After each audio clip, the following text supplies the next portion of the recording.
The first call came from a logger. Not a neighbor. Not the HOA. A logger. He asked one question. Did you sell the South Ridge? I had no idea what he was talking about. The South Ridge had been in my family for nearly 60 years. 800 acres of timberland. Dense pine. Old cedar. Private access roads. No one was supposed to be there. Especially not construction crews. I was 3 states away at the time. Taking care of my father's estate after he passed. The land was the last thing on my mind. Then the logger sent me a photo. I opened it. And just stared. A brand new asphalt road. Cutting straight through our timber property.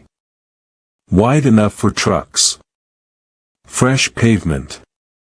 Heavy equipment tracks everywhere. Dozens of trees gone.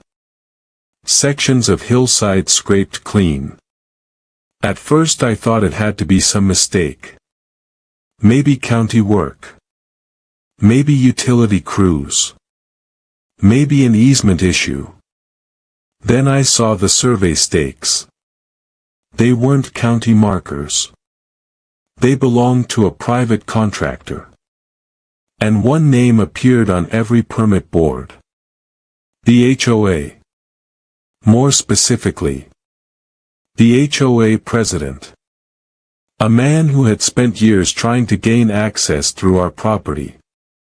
A man who had been told no every single time. Yet somehow, while I was away handling a funeral, he had paved directly across land my family owned outright. What happened next uncovered forged documents. Hidden meetings. Contractors who trusted the wrong people. An illegal battle that would eventually leave one HOA president facing a judgment so large it nearly destroyed everything he had spent years building. But the road itself wasn't the biggest problem. The biggest problem was what crews accidentally uncovered while cutting through that ridge. Because once state investigators saw it, the entire case changed. The investigator's call came 2 days later. His voice sounded cautious. Almost guarded. He asked if I could meet him at the property. Immediately. No explanation. No details. Just a request. So I drove straight back to northern Idaho. The entire trip felt longer than it was. Every mile gave me more time to think. More time to wonder how an HOA had managed to pave through private timberland. The answer never made sense. Not once. When I finally reached the property entrance, I knew something was wrong. Very wrong. State vehicles were parked near the access road. Several trucks. A survey crew. Environmental officers. Even a county representative. Nobody looked relaxed. Nobody looked happy. I parked and walked toward the ridge. The fresh asphalt cut through the forest like a scar. Hundreds of feet long. Maybe longer. The damage looked worse in person. Entire rows of mature pine trees were gone. Stumps covered the hillside. Fresh dirt sat piled beside the road. The smell of cut timber still hung in the air. One of the investigators met me near the construction zone. He pointed downhill. Toward a shallow drainage area. What exactly am I looking at? I asked. He didn't answer immediately. Instead he showed me a map. Then another map. Then a third. Different years. Different surveys. Different property records. The same location appeared on every one. That drainage area wasn't just part of my land. It was a protected watershed buffer. The kind that required permits before any major disturbance. Permits nobody could find. The investigator finally spoke. Whoever approved this road may have created a much bigger problem than trespassing. I stared at him. What kind of problem? He looked toward the damaged hillside. The state is still figuring that out. That answer didn't help. If anything, it made things worse. A lot worse. Over the next few hours I learned what had happened while I was away. The HOA board had approved a new secondary access route. Officially, it was supposed to improve emergency vehicle access for a planned luxury subdivision expansion. At least that was the explanation being circulated. The proposed route had existed for years. But there was one problem. My family had never agreed to it. Not once. The board had approached us several times. Each request received the same answer. No. The road would cut through active timber property. No sale. No easement. No access rights. End of discussion. Or at least I thought it was. Apparently someone else had different plans. By late afternoon I finally met one of the contractors. A heavy equipment operator named Rick. He looked exhausted. The kind of exhausted that comes from realizing you've stepped into something ugly. When he learned who I was, he removed his hard hat and shook his head. You own this land? I nodded. His face immediately changed. Not anger. Not disbelief. Something closer to regret. Rick explained that his company had been hired months earlier. The paperwork appeared complete. Survey maps. Property permissions. Access approvals. Everything looked legitimate. Or so they believed. The HOA president had personally attended multiple planning meetings. He presented documents showing authorization for the route. Nobody questioned them. Why would they? The paperwork looked official. The county stamps appeared real. The signatures appeared real. Everything appeared real. That word kept coming up. Appeared. As the afternoon continued, more workers started talking. One after another. Each story sounded similar. Each one raised more questions. Several crew members remembered seeing heated discussions during construction. Not with me. I wasn't there. With neighboring landowners. Men who questioned the route.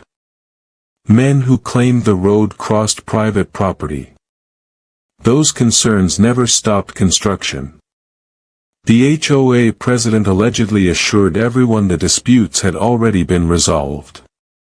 That all permissions had been obtained. That every complaint came from people who simply didn't understand the project. Most workers accepted that explanation. Until state investigators arrived. Then everything changed. The project shut down almost immediately. Equipment stopped moving. Crews were sent home. Inspectors started asking questions. Questions nobody seemed able to answer. The following morning I attended a county records meeting. That meeting became the first major turning point. Because one county employee noticed something strange. Very strange. A permit number listed on one of the construction approvals didn't match county records. At all. The number existed. But it belonged to an entirely different project. In another district. nearly 40 miles away. At first everyone assumed it was a clerical error. Then another inconsistency appeared. And another. And another. By lunchtime the room had become uncomfortably quiet. Nobody wanted to say what everyone was starting to suspect. The documents weren't just inaccurate. Some of them appeared altered. The county attorney became involved that same day. Then additional records were requested. Weeks of emails. Planning files.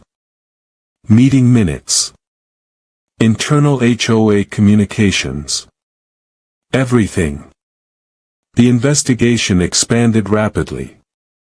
Faster than anyone expected. Meanwhile the HOA president acted surprisingly calm. Almost too calm. According to several board members, he insisted the situation would resolve itself. He told residents not to worry. He claimed the land ownership issue was merely a misunderstanding. A paperwork mix-up. Nothing more. But not everyone believed him anymore. Especially after a board member named Mark contacted me privately. Mark had served on the HOA board for nearly 6 years. He sounded nervous. Very nervous. We met at a small diner outside town. He arrived carrying a folder. A thick folder. The kind that had clearly been sitting untouched for a while. Mark kept glancing toward the windows.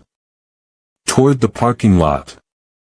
Toward anyone entering the building. Finally he pushed the folder across the table. "You didn't get this from me." I opened it. Inside were meeting notes. Emails.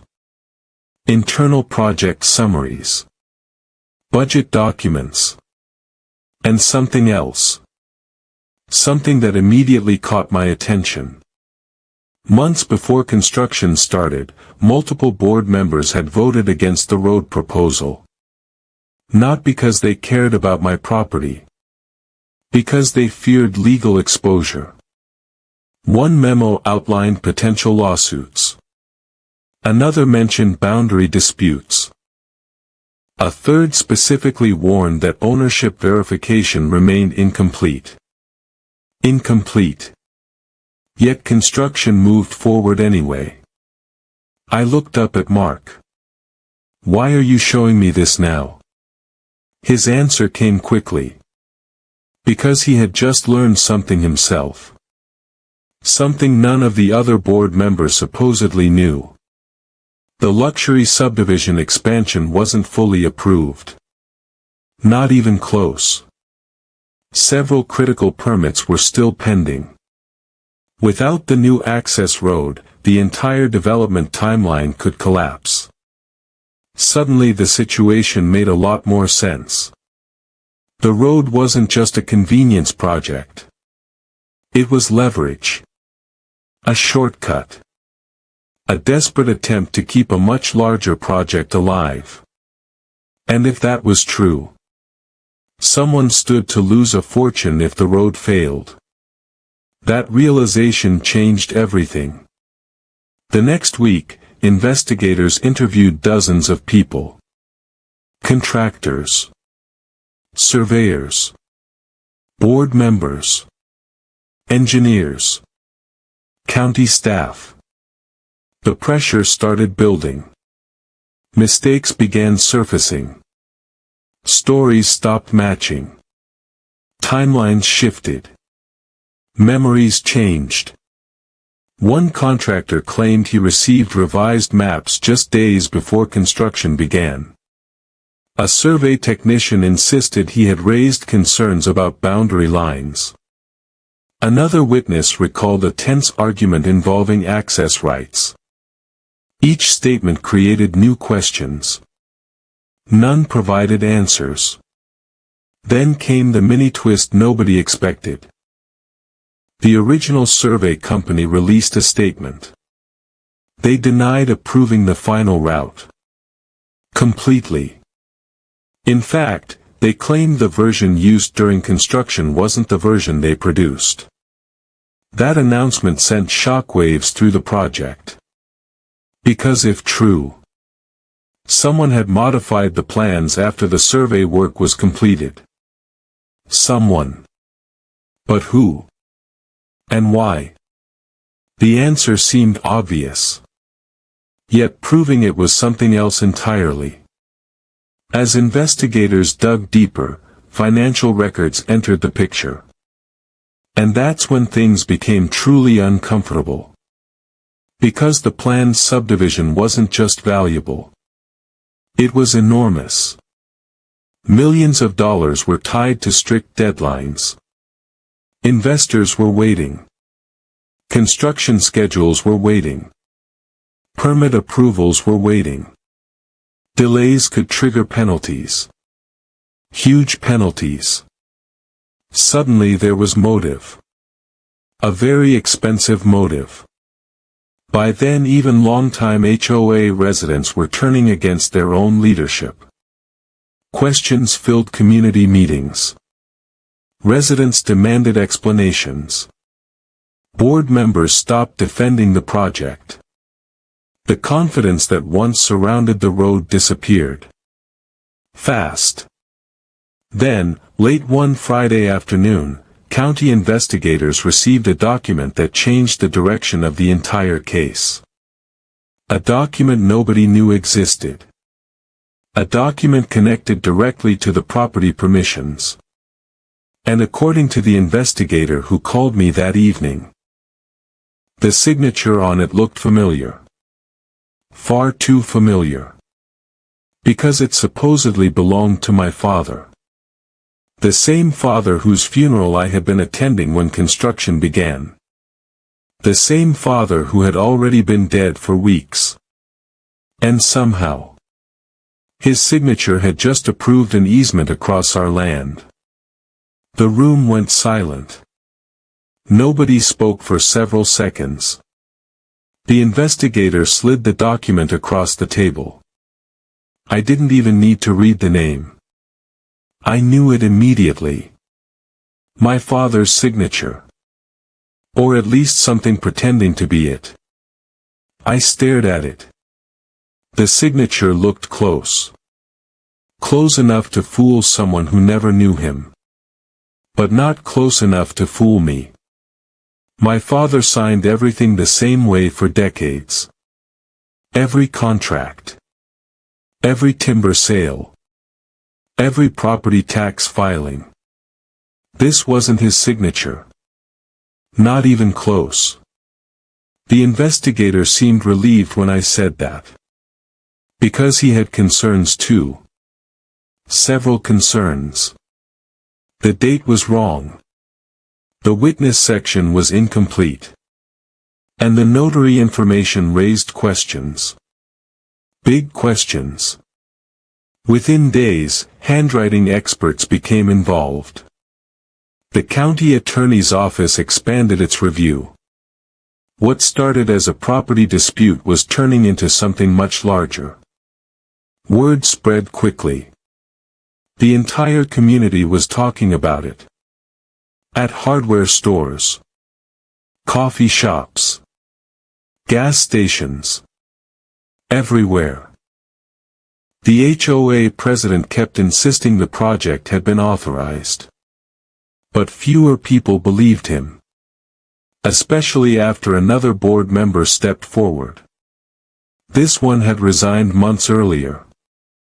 A retired contractor named Steve. Steve requested a meeting. Not with the HOA. With me.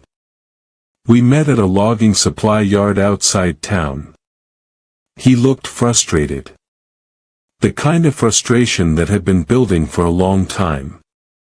Steve told me he left the board because of the access road. Not because he opposed development. Because nothing about the process felt right. According to him, questions were discouraged. Concerns were brushed aside. Documents were shown briefly, then collected. Board members were expected to trust leadership. Some did. Some didn't. Steve didn't. Then he told me something that made my stomach drop. Months before construction began, an alternate route had been proposed. A legal route. A route that avoided my property entirely. It would have cost more. A lot more. But it was possible. The HOA president rejected it almost immediately. Why? Steve didn't know. At least not officially. But he had theories. And so did several other former board members. The cheaper route crossed my family's land. The legal route didn't. That difference alone represented millions in development costs. Suddenly every decision looked different. Every shortcut. Every rushed approval. Every ignored warning. Meanwhile, investigators continued collecting records. And that's when another problem surfaced. One nobody expected. The HOA's insurance carrier got involved. At first it seemed routine. Then representatives started asking very specific questions. Questions about authorization. Questions about liability. Questions about document verification. The HOA board members began looking nervous. Very nervous. Because if fraud was involved, insurance protections might disappear. And if insurance disappeared, the financial consequences could become personal. That possibility changed the atmosphere overnight. Residents started attending meetings in large numbers. Attendance doubled. Then tripled. People wanted answers. Property owners demanded transparency. The board struggled to provide it. One meeting became especially tense. Witnesses later described it as the turning point. Residents questioned project costs. They questioned permits. They questioned legal exposure. The HOA president answered some questions. Avoided others. Then something unusual happened. A resident stood up. A long-time homeowner. A former survey technician. He held up a map. And pointed toward the road corridor. Then he asked a simple question. Why did the route shift? Nobody answered. The room became uncomfortable. Because the original proposal and the final construction route weren't identical. Not even close. The road had moved. Several hundred feet. Directly onto my family's property. The resident noticed it immediately. Others started noticing too. People began comparing documents. Comparing maps. Comparing dates. The meeting ended without answers. But the damage was done. Trust was disappearing. Fast. A few days later, I received another call. This time from one of the construction company's project managers. He sounded worried. Not defensive. Worried. He wanted to talk. Privately. We met near the construction site. He brought copies of internal correspondence. Most of it looked ordinary. Scheduling updates. Equipment requests. Routine project communications. Then he showed me something else. An email chain. Short. Simple. Easy to miss. But one line stood out. The sender warned that land ownership verification remained unresolved. The response came hours later. Construction should proceed as planned. No further delays. No further delays. That phrase stayed with me. Because by then everyone knew delays mattered. Every delay threatened the larger development project. Every delay cost money. A lot of money. The project manager looked exhausted. He admitted several employees had raised concerns. Not just once. Multiple times. Yet work continued. He wasn't sure why. And neither was anyone else. At least officially. Then another mini-twist arrived. State environmental officials released preliminary findings. The watershed damage was worse than originally believed. Far worse. The grading work had disrupted protected runoff controls. Sediment entered nearby drainage channels. Remediation costs could be substantial. Very substantial. Suddenly the road wasn't just a trespassing issue. It wasn't just a permit issue. It wasn't just a forged document issue. Now environmental liability entered the picture. The numbers kept growing. Every week. Every report. Every new discovery. More costs. More exposure. More risk. The HOA residents started asking a different question. Not what happened. Who would pay? That question created divisions inside the community. Board members began consulting separate attorneys. Former allies stopped speaking to each other. Some residents openly demanded resignations. Others demanded audits. The pressure kept building. Then investigators uncovered something buried inside months of financial records. At first it looked insignificant. One invoice. Then another. Then several more. Payments connected to consulting services. Review services. Expediting services. The descriptions were vague. Almost intentionally vague. But the timing caught investigators' attention. Many of the payments occurred shortly before key project approvals. Nobody jumped to conclusions. Not yet. But everyone noticed. Including the county attorney. The investigation widened again. By now nearly everyone involved had been interviewed. Contractors. Engineers. Board members. County staff. Survey personnel. Residents.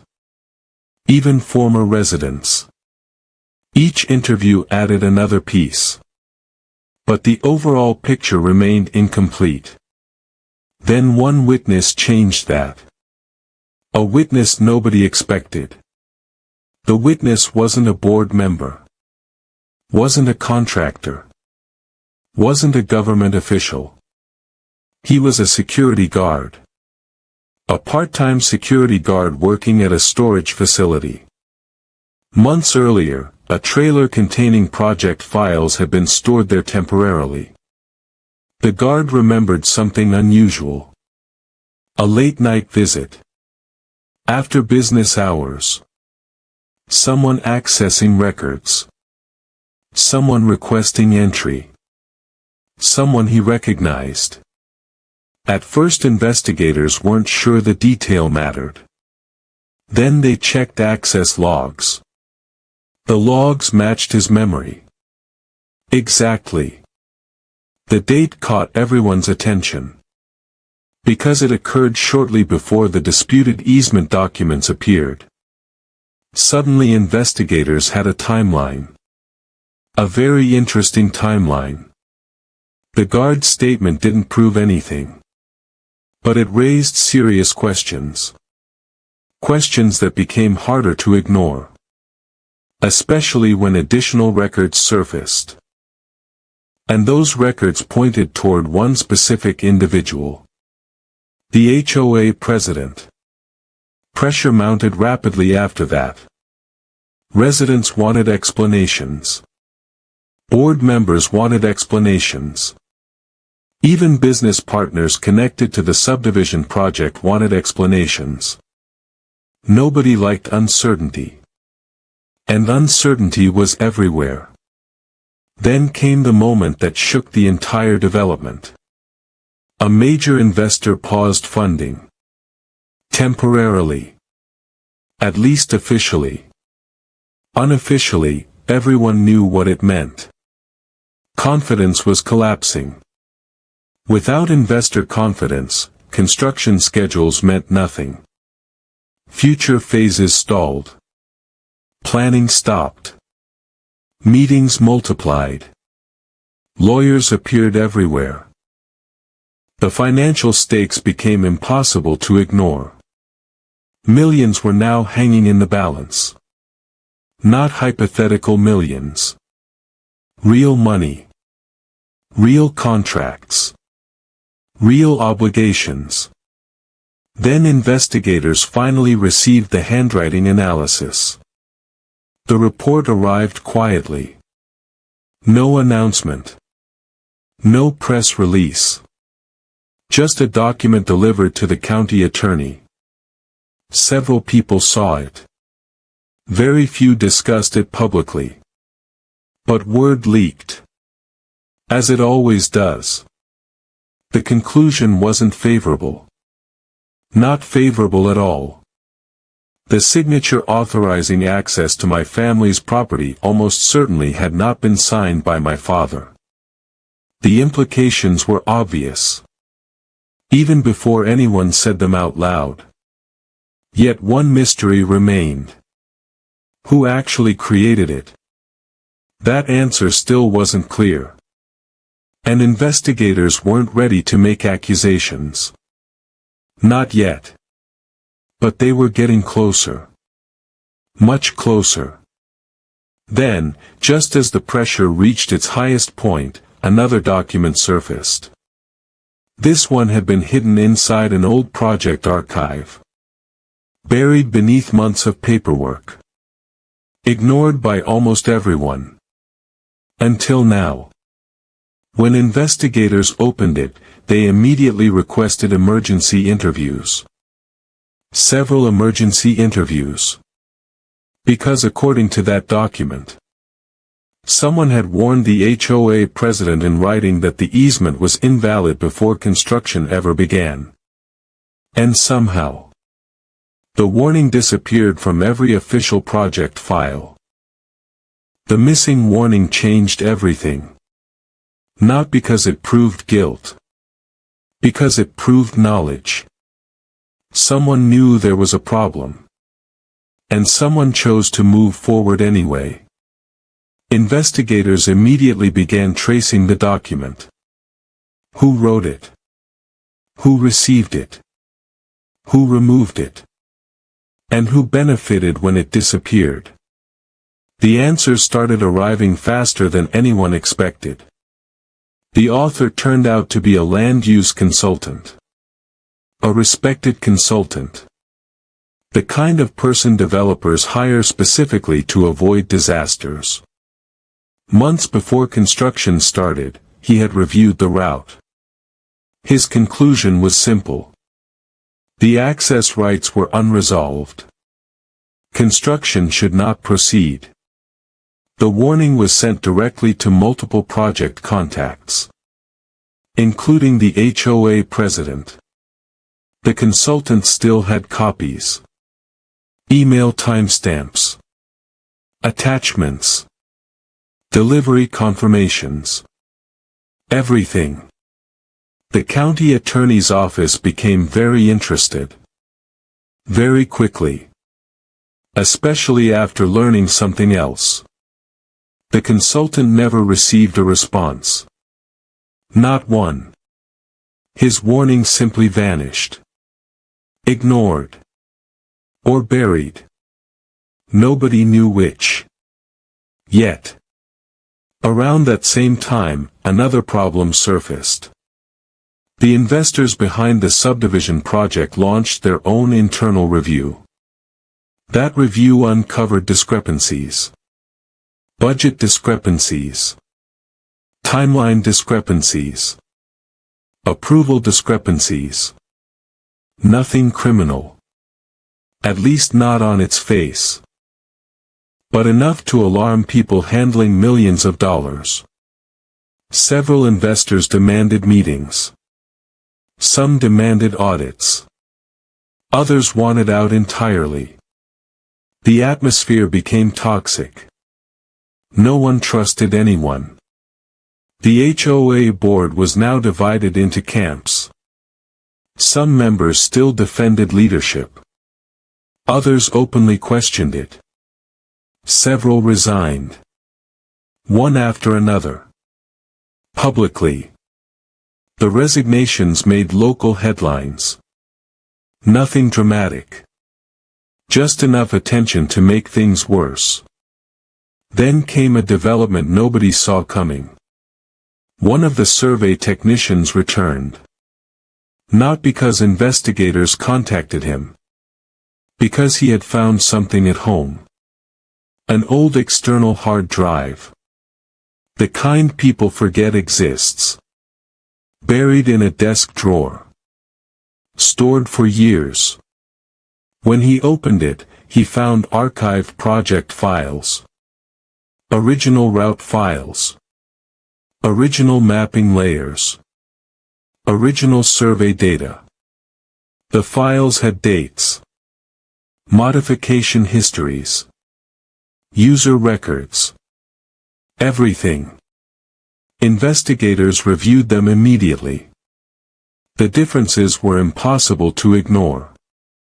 The original route avoided my family's property. Completely. The later route crossed directly through it. The change occurred weeks after the survey company completed its work. Weeks. Not months. Not years. Weeks. That timeline mattered. A lot.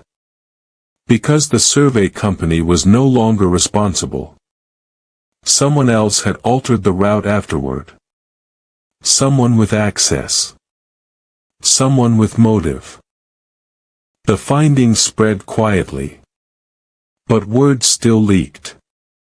Residents were furious. Several homeowners confronted board members.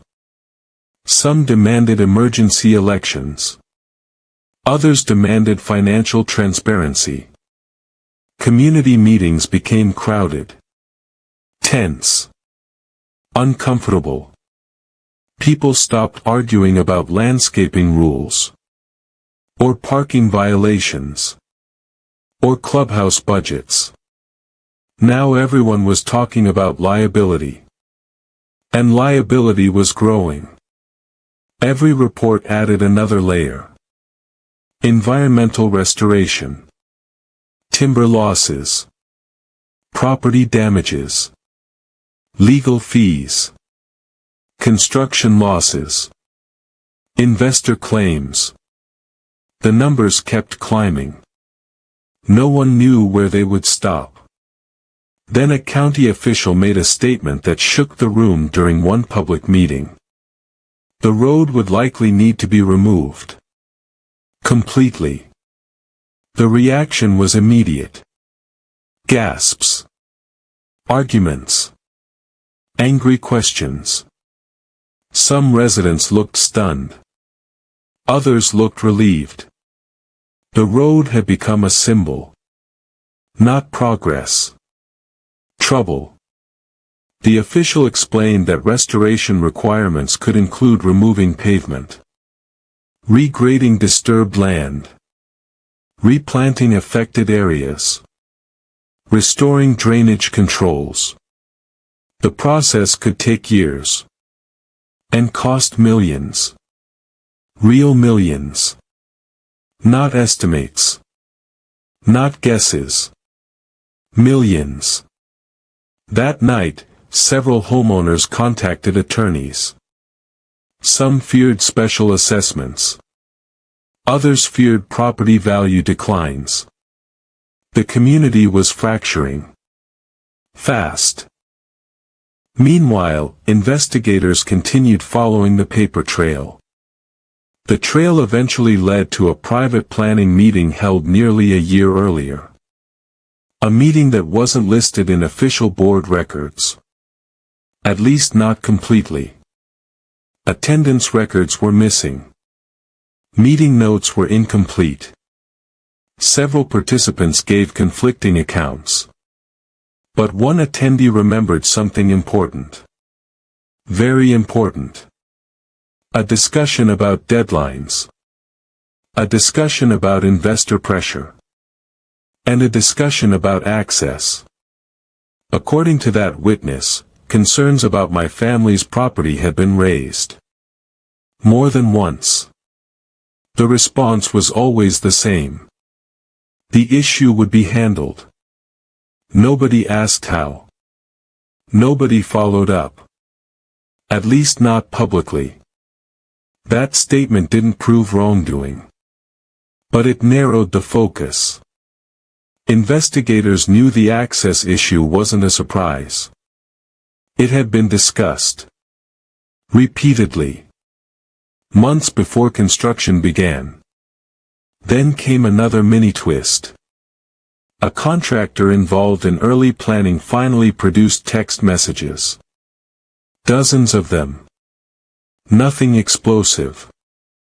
Nothing dramatic. But one exchange stood out. A project participant warned that ownership disputes could delay construction. The response came back quickly. That won't be a problem. Short. Simple. Confident. Too confident. Investigators added it to the file. The pile of evidence was growing. So was the pressure. Then the handwriting issue returned. This time in a bigger way. Experts completed a broader document review. Not just the easement. Several related records. Several signatures.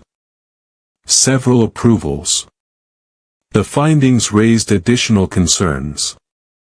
Enough concerns that law enforcement advisors became involved. Not because charges were imminent. Because document authenticity now touched multiple parts of the project. That possibility frightened everyone. Especially the remaining board members. Many of them insisted they had relied on documents presented to them. They claimed they never independently verified them. Some looked angry. Others looked defeated.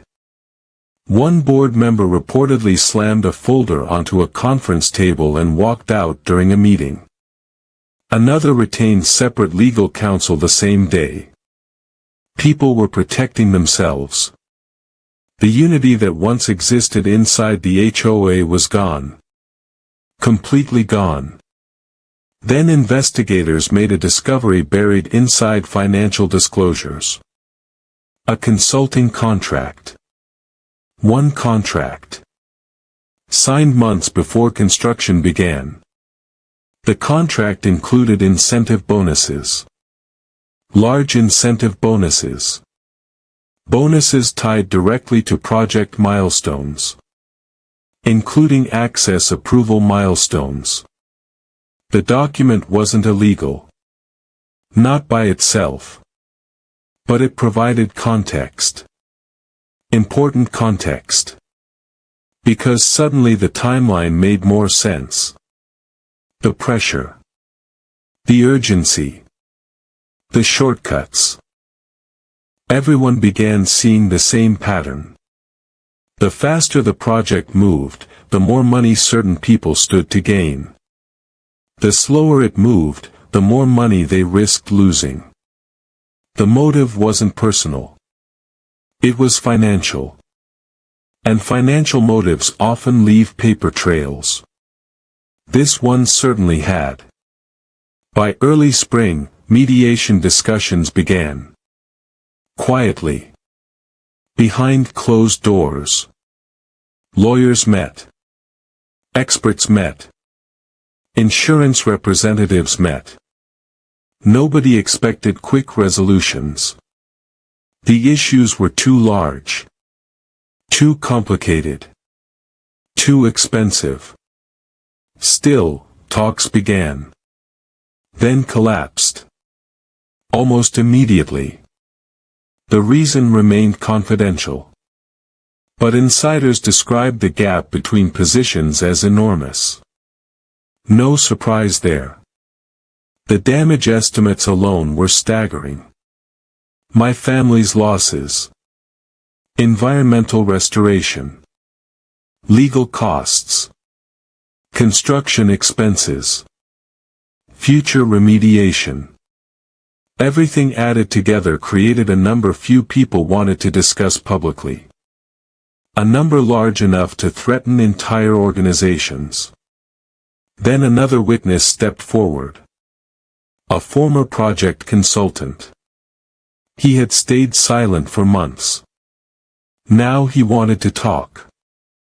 His information wasn't about permits. Or surveys. Or signatures. It was about meetings. Private meetings. According to him, concerns were raised repeatedly before construction. Not once. Not twice. Repeatedly. Each warning described different risks. Property disputes. Environmental reviews. Access rights. The warnings kept coming. Yet construction planning continued. That testimony became difficult to ignore. Especially because it matched other evidence. The pieces were finally connecting. Not completely. But enough to reveal a pattern. A very expensive pattern. Then, late one afternoon, county attorneys called an emergency briefing. Attendance was limited. Investigators. Legal teams. Selected officials. No public access. No media. The meeting lasted hours. When participants finally emerged, nobody said much. But their expressions said plenty. Something significant had happened. Something major. I received a call later that evening from one of the investigators. His tone sounded different. More certain. More focused. He told me the investigation had reached a turning point. A critical turning point. Because they had finally identified who altered the route files. Not a theory. Not a possibility. An actual identification. Supported by digital records. Supported by timestamps. Supported by access logs. For months investigators had been chasing documents. Now they had a name. And according to the investigator, the person responsible wasn't the HOA president. At least not directly. It was someone much closer to him than anyone realized. Someone who had attended nearly every planning meeting. Someone residents trusted. Someone whose involvement would send shockwaves through the entire community. And the moment that name became public, the legal battle entered an entirely new phase. The name spread through the community within hours. Not officially. Nobody announced it publicly. But small towns have a way of moving information faster than any press release. The person identified through the digital records was a private development consultant. A longtime associate of the HOA president. Not an HOA board member. Not a county employee. Not a contractor. A consultant who had worked on multiple subdivision projects over the years. Someone trusted. Someone familiar with the planning process. And according to investigators, someone whose account had been used to modify the route files. The reaction was immediate. Residents were stunned. Board members were furious. Several former supporters openly demanded accountability. For months people had argued over theories. Now investigators had evidence pointing toward a specific chain of events.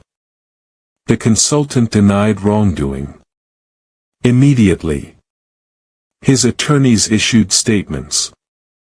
They challenged the conclusions. They challenged the interpretation of the records. They challenged everything. But the investigation continued. And the evidence kept growing. Then came the first major legal filing. My attorneys filed claims related to trespass, property damage, timber loss, environmental restoration, unauthorized construction. The numbers were substantial. Very substantial. Even conservative estimates reached into the millions. Then experts completed the timber valuation. That report alone changed the conversation. The land wasn't just valuable because of acreage. It contained mature timber.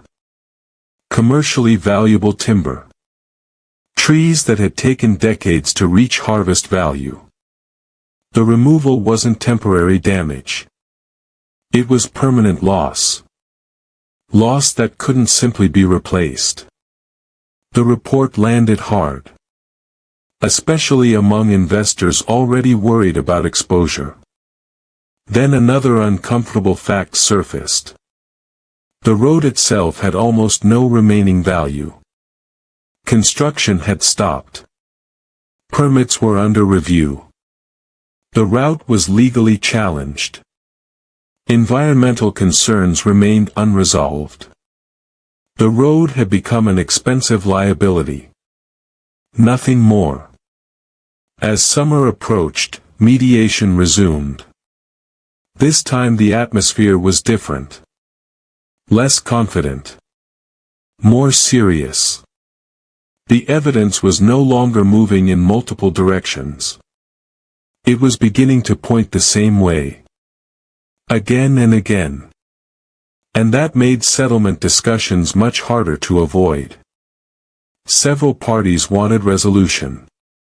Others wanted vindication. Some wanted distance. Everyone wanted certainty.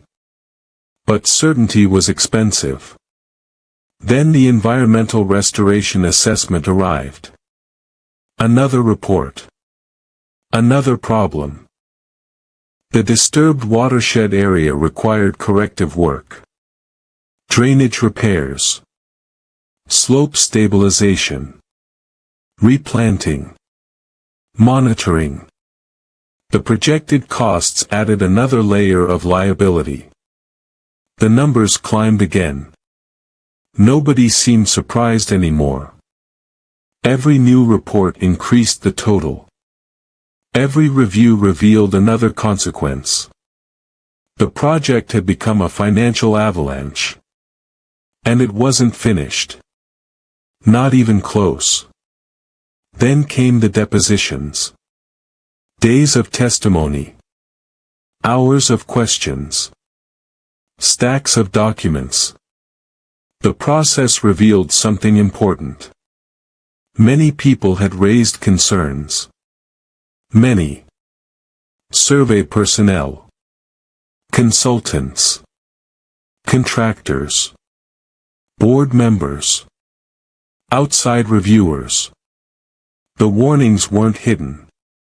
They weren't rare. They existed throughout the project timeline. That fact became difficult to explain away. Especially when attorneys began presenting the warnings side by side. One after another. Month after month. The pattern became obvious. The risks were known. The concerns were documented. Yet construction moved forward. That reality frustrated many residents. Several homeowners attended hearings. Some sat quietly. Others spoke publicly. A few admitted they originally supported the road. Not anymore. One resident described feeling betrayed. Another said the entire situation damaged trust within the community. A retired board member called it preventable. That word appeared often. Preventable. Because the legal route had existed. The alternate route had existed. The warnings had existed. Everything necessary to avoid disaster had existed. Yet disaster arrived anyway. Then the mini-twist nobody expected. One investor group reached its own settlement with project partners. Privately. Confidentially. Most details remained sealed. But the agreement triggered additional financial disclosures. Those disclosures revealed the scale of the development's exposure. The figures shocked people. Even experienced attorneys seemed surprised. The project wasn't merely delayed. It had suffered cascading losses. Financing disruptions. Construction interruptions. Contract revisions. Permit complications. Everything connected to everything else. The consequences spread far beyond one road. Far beyond one HOA. Far beyond one property line. By then, the HOA president's position had become difficult to defend. Residents demanded leadership changes. Board elections followed. New members took control. Old members departed. The organization began distancing itself from past decisions. Publicly. Repeatedly. But legal responsibility doesn't disappear because leadership changes. Everyone understood that. The courts certainly did. Months later, the first major rulings arrived. Not the final outcome. But enough to establish direction. The findings were devastating. The court determined the construction occurred without valid property authorization. The easement could not be relied upon. The road had no lawful basis for crossing my family's land. That conclusion alone changed everything. Because every remaining argument depended on that access. Without it, the foundation collapsed. Then came the restoration orders. The road had to go. Sections would be removed. Damaged areas restored. Environmental requirements completed. Monitoring performed. Compliance verified. The process would take years. The cost would be enormous. Still, the financial fight wasn't over. Not yet. The biggest numbers were still ahead. Expert witnesses continued calculating damages. Forestry experts. Environmental specialists. Property valuation analysts. Construction consultants. Every report added detail. Every detail added cost. Then, nearly 2 years after the first bulldozer entered the property, the final phase arrived. Resolution. Not a dramatic courtroom showdown. Not a television moment. Something far more realistic. Settlement pressure. Legal exposure. Mounting evidence. And financial reality. The parties reached agreements. Large agreements. Complex agreements. The final numbers remained partially confidential. But portions became public through court records. Those records painted a clear picture. Millions were paid. Millions. Property damages.